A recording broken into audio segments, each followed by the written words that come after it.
Gujarat bulletin ન્યૂઝમાં આપનું સ્વાગત છે। અમદાવાદમાં પીજીમાં રહેતી યુવતી પર સિક્યુરિટી ગાર્ડનો અત્યાચાર, આરોપીની ધરપકડ। અમદાવાદના આનંદનગર વિસ્તારમાં પીજીમાં રહેતી યુવતી સાથે દુષ્કર્મની ચોંકાવનારી ઘટના સામે આવી છે। મળતી માહિતી મુજબ ઇન્ટિરિયર ડિઝાઇનિંગનો અભ્યાસ કરતી યુવતી ધાબા પર ગઈ હતી, ત્યારે સોસાયટીમાં સિક્યુરિટી ગાર્ડ તરીકે ફરજ બજાવતા શખ્સે તેના પર હુમલો કરી દુષ્કર્મ આચર્યાનો આરોપ છે। આરોપી યુવતીને ધમકાવી હોવાનું પણ સામે આવ્યું છે। સમગ્ર ઘટનામાં સોસાયટીના સીસીટીવી ફૂટેજ મહત્વના પુરાવા બન્યા છે, જેમાં આરોપી ધાબા પર આવવા જવા કરવાની હિલચાલ કેદ થઈ હોવાનું સામે આવ્યું છે। મહત્વની વાત છે કે આરોપી ધર્મસિંહ રામશંકરસિંહ માત્ર 6 દિવસ પહેલા સોસાયટીમાં સિક્યુરિટી ગાર્ડ તરીકે નોકરી લાગ્યો હતો। ઘટનાની જાણ થતાં પોલીસ દ્વારા તપાસ હાથ ધરવામાં આવી હતી અને 9 ઓગસ્ટની વહેલી સવારે આરોપીની ધરપકડ કરવામાં આવી છે। હવે પોલીસે સીસીટીવી સહિતના પુરાવાના આધારે સમગ્ર ઘટનાની વધુ તપાસ હાથ ધરી છે। આનંદનગર પોલીસ સ્ટેશન વિસ્તારમાં એક સોસાયટીમાં ખૂબ જ ગંભીર અને દુઃખદ બનાવ બન્યો। આજે દુષ્કર્મની ઘટના બની તો પોલીસને જાણ થતાં તાત્કાલિક પોલીસ સ્ટાફ અને પોલીસ અધિકારીઓ ઘટના સ્થળ ઉપર પહોંચી ગયા। એ પછી પોલીસ કમિશનર સાહેબની સૂચના મુજબ 10થી વધારે ટીમો બનાવી, એમાં સ્થાનિક પોલીસની ટીમો, જેમાં પીઆઈ આનંદનગર પરમાર સાહેબ, એની સાથે સાથે એલસીબી ઝોન 7 જેમાં વાઘેલા સાહેબ, અને સાથે સાથે ઝોન 1ની એલસીબી અને ક્રાઇમ બ્રાન્ચની ટીમો આમાં લાગી ગઈ। પોલીસ દ્વારા આખા વિસ્તારની કોમ્બિંગ કરી, જેમાં સીસીટીવી તમામ રૂટના ચકાસ્યા, એ ક્યાં ગયા હશે, અને બાતમીના આધારે તમામ જગ્યાઓ ચેક કર્યા। એ હેબતપુર પાસે એ પોલીસ દ્વારા એને ઝડપી પાડ્યા છે।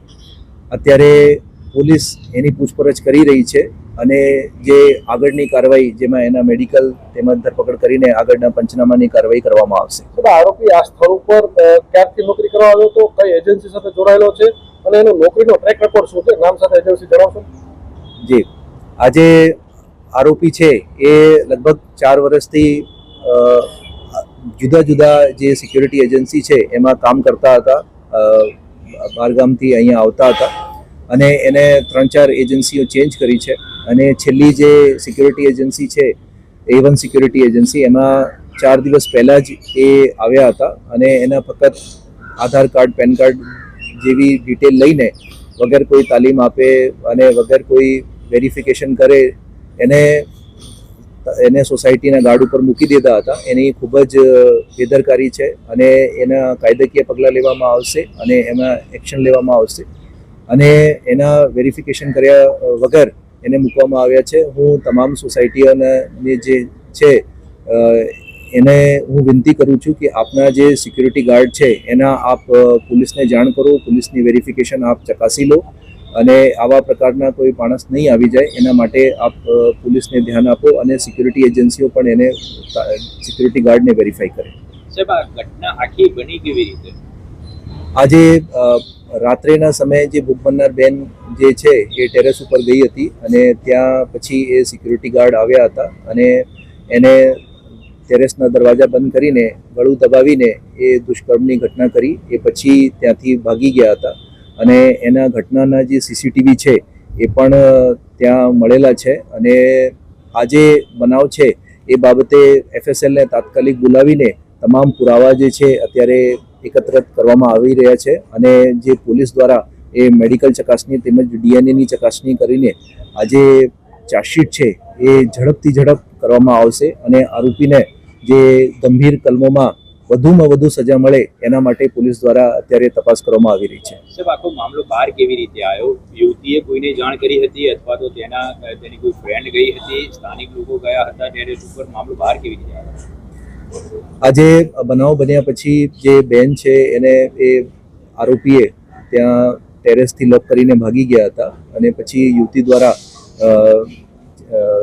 મદદ માટે ચિલ્લાવીને ત્યાંના જે નીચે જે ઘરના માલિકો છે એને જાણ પડી તો પછી એને ખોલવામાં આવ્યા અને પોલીસને જાણ કરવામાં આવી। પોલીસ તાત્કાલિક ઘટના સ્થળે પહોંચી ગઈ અને પોલીસ દ્વારા બેનને જે મેડિકલ સહાયતા છે એ મેડિકલ ચકાસણી અને જે મેડિકલ હેલ્પ એ કરવામાં આવી। આરોપી જે સિક્યુરિટી કંપનીમાં નોકરી કરે છે, તે સિક્યુરિટી કંપની પાસે લાયસન્સ છે? અગાઉ હમણાં SOGએ નકલી જે એજન્સી હતી તેની સામે ગુનો દાખલ કર્યો હતો, અને તે પણ આનંદનગર વિસ્તારમાં દાખલ કર્યો હતો। આ એજન્સીની પાસે લાયસન્સ છે કે નહીં? અત્યારે એ જે સિક્યુરિટીને જે કંપનીવાળા છે એની પૂછપરછ કરવામાં આવી, એને પાસે લાઇસન્સ છે અને એ જે લાઇસન્સને જે નિયમોના ભંગ કર્યા છે એ મુજબ એના વિરુદ્ધમાં પગલાં લેવામાં આવશે. સર, આરોપી નશાની હાલતમાં હતો કે અત્યારે જે આરોપી છે એને ઝડપી પાડ્યા છે, એની પૂછપરછ તેમજ એ મેડિકલની કાર્યવાહી અત્યારે કરવામાં આવી રહી છે. સાહેબ, આરોપીનું નામ શું છે, બેકગ્રાઉન્ડ શું છે અને મૂળ ક્યાંનો રહેવાસી છે અને અહીંયા 4 વર્ષથી રહે છે કે 4 વર્ષ પહેલા પણ અહીંયા રહેતો? જે આરોપી છે એના નામ ધરમસિંહ છે, એ મૂળ હરદોઈના છે અને અહીંયા 4 વર્ષથી આવતા જ આવતા હતા અને એ સિક્યુરિટી ગાર્ડ તરીકે અહીંયા જુદી જુદી જગ્યાઓ નોકરી કરતા હતા અને અત્યારે એના જે શું ગુનાહિત ઇતિહાસ છે ત્યાંના પરપ્રાંતીય રજા છે અને બીજા અહીંયા ગુજરાતમાં કોઈ બનાવ છે એ અત્યારે એની ચકાસણી કરવામાં આવી રહી છે. આપણે આરોપીની પૂછપરછ કરીએ છીએ, કેવી માનસિકતા ધરાઈ રહ્યો છે? અત્યારે એની પૂછપરછ ચાલુ છે અને મેડિકલ કર્યા પછી એની વધુ પૂછપરછ અને પંચનામા કરવામાં આવશે અને ગુનાહિત માનસિકતા ધરાવતા ઈસમ છે અને એના વિરુદ્ધમાં જે પોલીસની જે બેસ્ટ ઇન્વેસ્ટિગેશન કરીને એને ઝડપ એને સજા કરાવશે. સાહેબ, તેના વતનમાં અથવા તો અહીંયા કોઈ અગાઉ કોઈ ગુનાહિત ઇતિહાસ? અત્યારે એ પૂછપરછ કરવામાં આવી રહી છે. સાહેબ, આ યુવતી છે રેગ્યુલરલી ટેરેસ ઉપર વોકિંગ કરતી હતી, કેવી રીતે હતું કે આને જાણ કેવી રીતે હતી અને આને ટાર્ગેટ કેવી રીતે હતું? અત્યારે 4 દિવસથી જ એ સિક્યુરિટી ગાર્ડ નોકરી ઉપર આવ્યા છે અને એ જે સિક્યુરિટી ગાર્ડની પૂછપરછ કરવામાં આવી રહી છે કે કેવી રીતે એને ખબર પડી, પણ એને લિફ્ટ દ્વારા એ ટેરેસ ઉપર જાય છે એની સીસીટીવી પુરાવા મળ્યા છે અને એ મુજબ આગળની તપાસ કરવામાં આવી રહી છે. સાહેબ, જે દોરી પોતાની પાસે વાયર લઈ ગયો હતો, શું હત્યાના પ્લાનથી લઈ ગયો હતો કે અન્ય કોઈ પ્લાન હતો?